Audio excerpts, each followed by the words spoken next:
the times, good and bad, a lot of memories.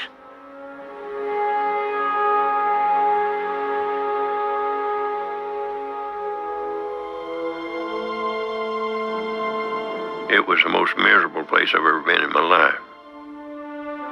Even today, on a real cold night, we go to bed and my wife will tell you that the first thing I'll say is, I'm glad I'm not in Bastogne.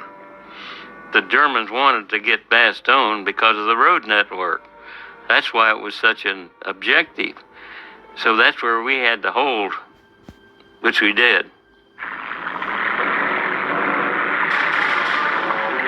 318 trucks come in around noontime, and by that evening, everybody was loaded and moving out. We were short of equipment.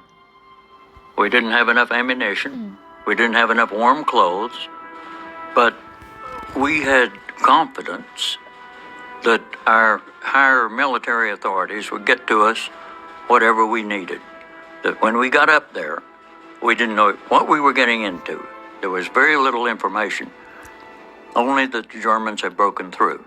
We went down, loaded on the trucks, and another truck came by with weapons, and they pitch weapons up to the truck, and you catch a weapon, that's what you got until you got to Bastogne. As it worked out, there's some men actually got on the trucks and left for Bastogne and didn't have a rifle.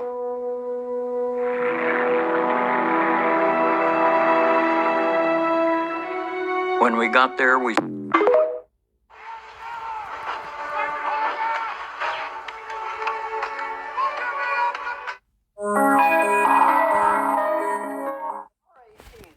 When I said I'd left all my documents at home, so I said, oh yes, I should have been 19. Probably will.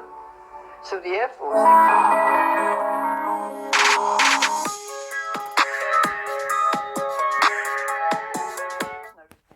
Queenie. I tried to join the Wrens to start with, but in the information they said...